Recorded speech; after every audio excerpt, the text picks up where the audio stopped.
Hey guys, I'm coming to you guys with something that is going to be coming your way very soon. Want to know what it is? Stick around.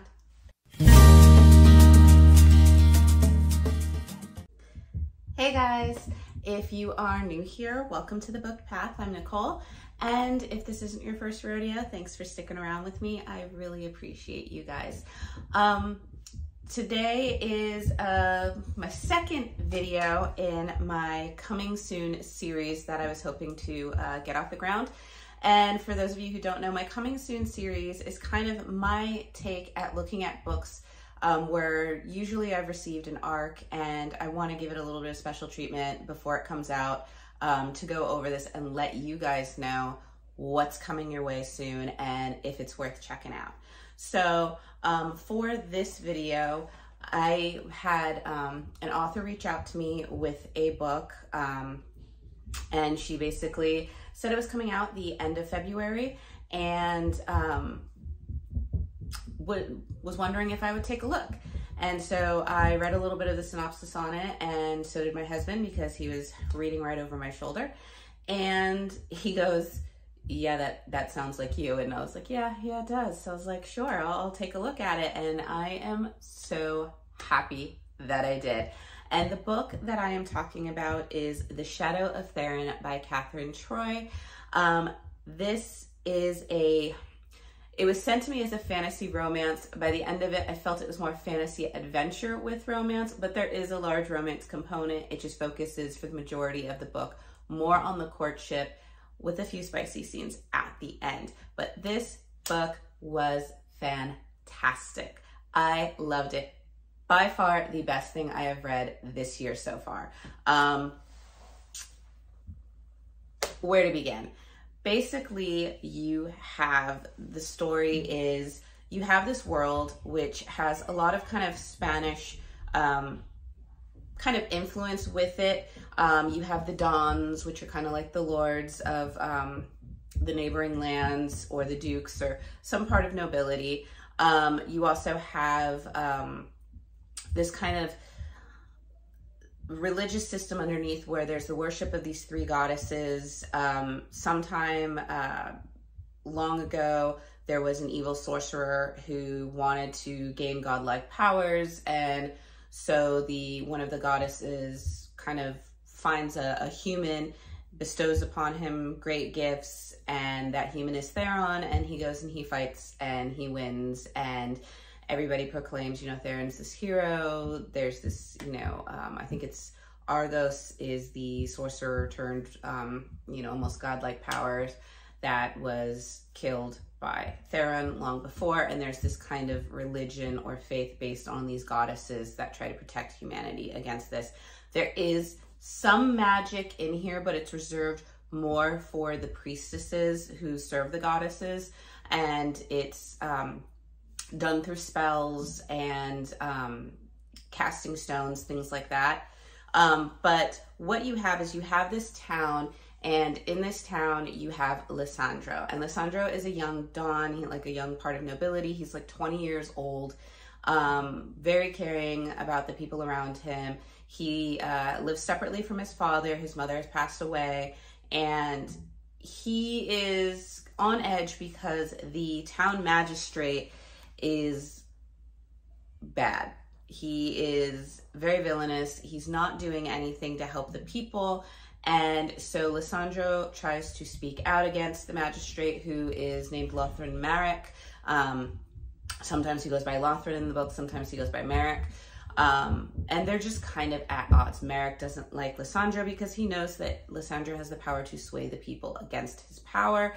And little does he know, but while Lissandro only verbally fights with him in public, at night, Lissandro dons a mask and a cape, and he goes off as a sort of, I don't want to say vigilante justice, because he's not very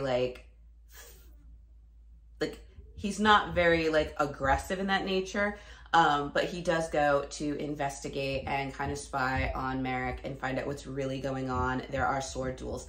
This book gave me Zorro vibes. if you like Zorro, if you like the swashbuckling tales, maybe a little bit of Robin Hood, this is a book for you, because as soon as I read it within the first chapter, I was like, oh my God, this is like Zorro. And I got really, really excited because my first crush, when I was a little kid, was Zorro. And I'm not talking the Antonio Banderas ones because those are great movies, but I'm talking about even older than that.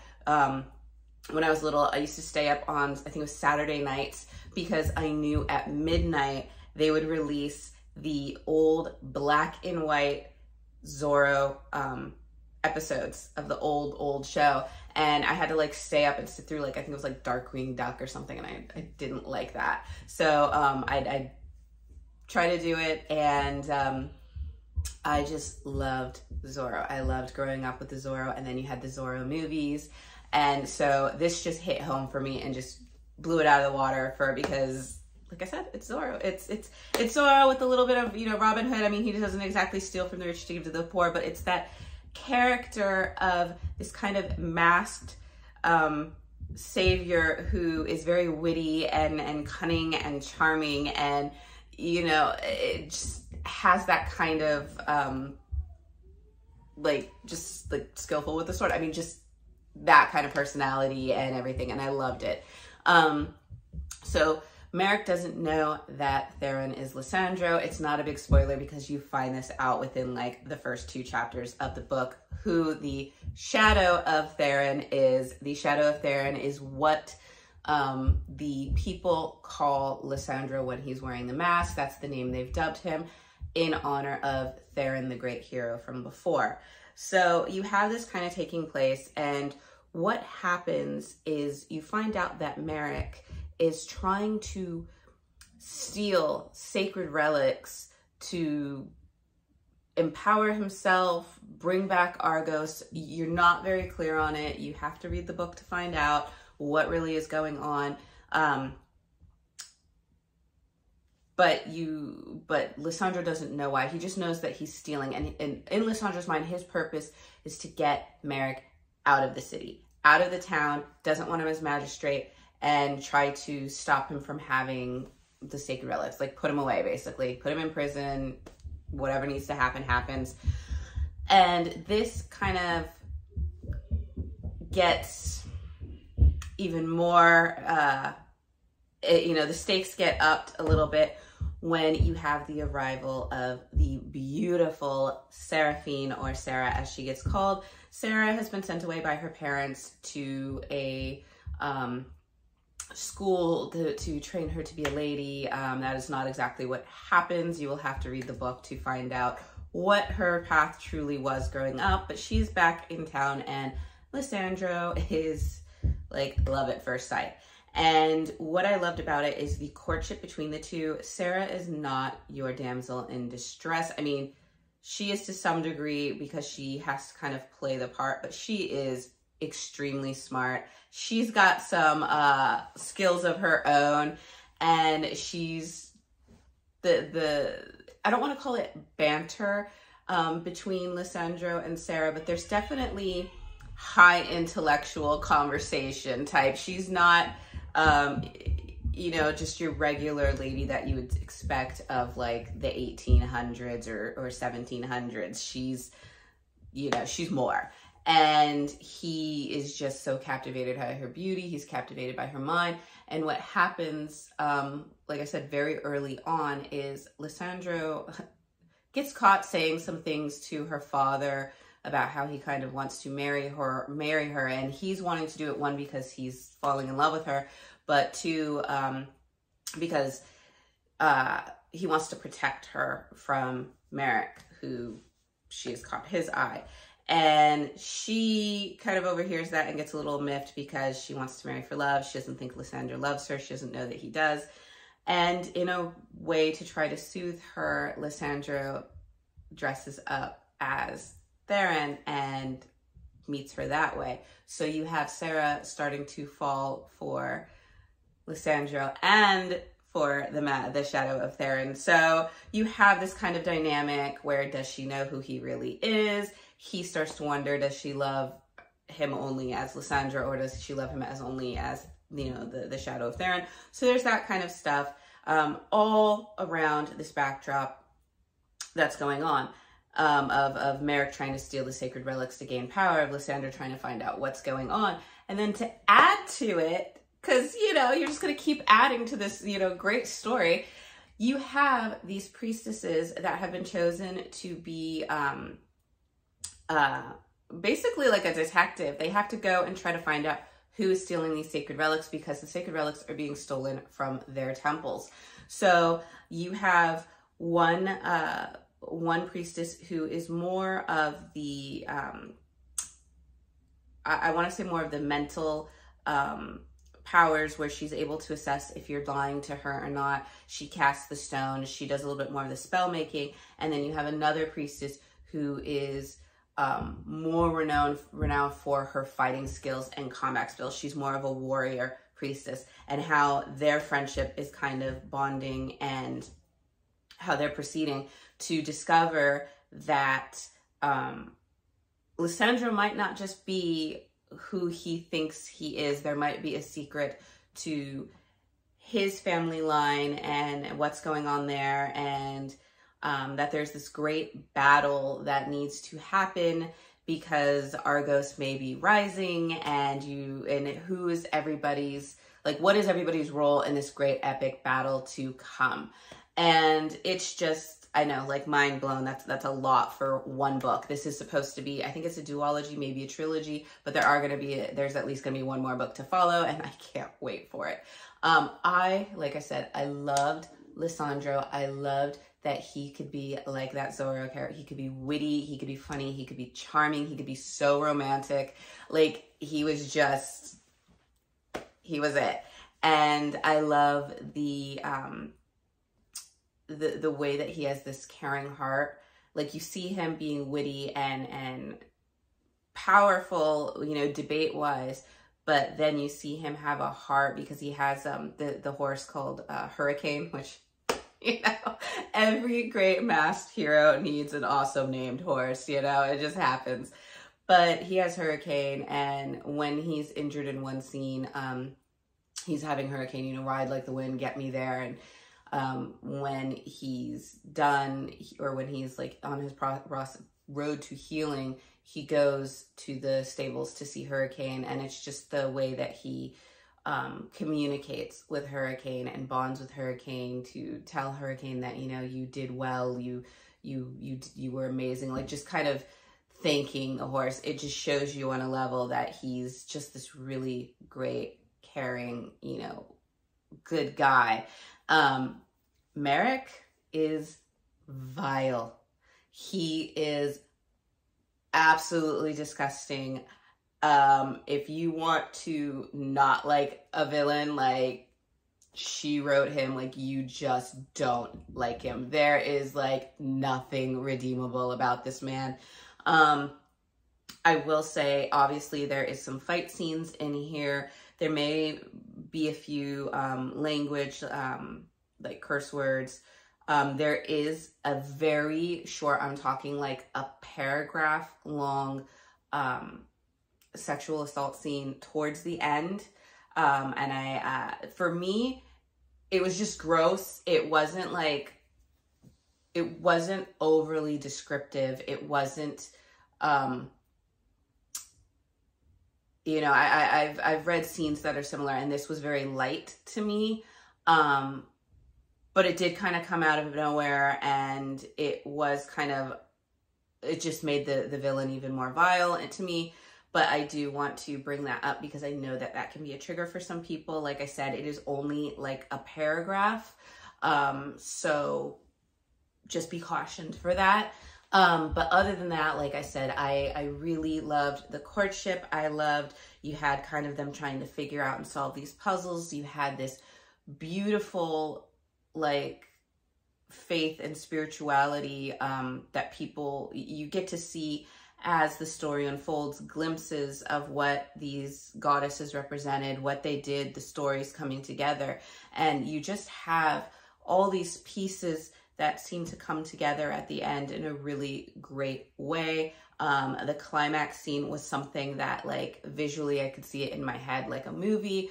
And And then when the ending comes, you kind of know, because you know that this is, you know, book one. It says so, book one. And so you know there's going to be more. So you're kind of waiting for it. And then when it happens, you're like, oh, okay. Did not go the way I thought it was going to go, but I get it. I get it. And I'm here for it. And yeah, let's, you know. So it was great because I ended up reaching out to the author, to Kathryn Shore after this.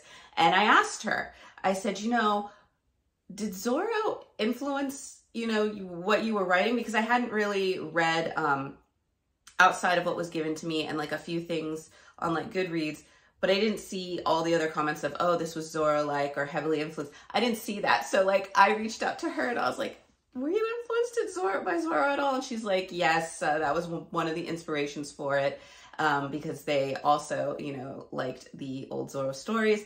And I was like, I got it. You delivered on that, because it was fantastic for that. I ended up telling her, I was like, you know, there's only one bad thing about this book, because I loved the characters. I loved the setting. I loved the story, how everything came together. It was just really well done. And she says, well, you know, what was that? And I said, that I have to wait for the second one to be done now to keep going, because it was just, like I said, it was the best thing that I have read so far. I gave it 5 out of 5 stars. Because of the romance, I give it a low 4 stars for the spiceometer scale, or the spice meter. I still am trying to work with what I'm going to, you know, end up calling it. So whichever way, you know, tomato, tomato, whichever you want to call it. I gave it a low 4 because the majority of the book is really about the courtship, not so much about the physical interactions. And usually that would be like a 1 star. However, towards the end, there are a few intimate scenes that are lightly descriptive. Like it's still very light, but because when you looked back at my rating scale, 4 stars meant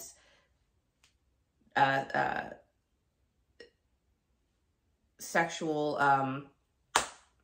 they basically sleep together, and there is a little bit of description to it, and there's multiple scenes. There's a few scenes, not like a whole bunch, but there's a few scenes. So I feel, like I said, for me, it would be a very low star. I mean, you could say it could be a high 3 star, but it's right around that range of spice.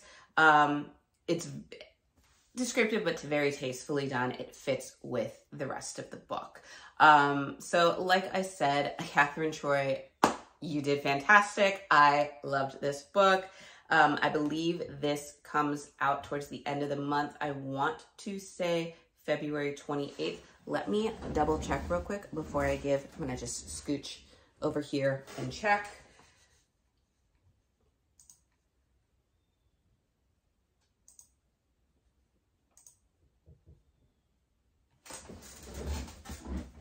Shimmy bang back, shimmying back. Yes, this book comes out February 28th. I highly recommend you guys picking this up if you like fantasy, if you like adventure, if you like, it's a multi-POV kind of storyline. Not that it's written from those person's point of view, but you see Lysandra's storyline. Then you get what's going on with Merrick. Then you get what's going on with the 2 priestesses. And it doesn't do it to where like every chapter is a different person's point of view. It's kind of like within the chapters, you'll see whose side of the story you're going through, and then it'll go back to somebody else's within that same chapter. So you are seeing different story viewpoints and how they're all going to kind of come together. So that was really interesting. But like I said, fantasy, adventure, courtship, romance, Zorro, touch of Robin Hood. As soon as you read it, you will understand the Zorro and the kind of Robin Hood-ish themes to it. So if you are for that, then pick it up. Pick it up. It is great. I loved it. Cannot wait for the second one. So yeah, that was it. And like I said, I hope you guys will check this book out. It comes out February 28th. And I hope that maybe I'll be able to add another one to our coming soon series, and we shall see what else is coming soon. See ya.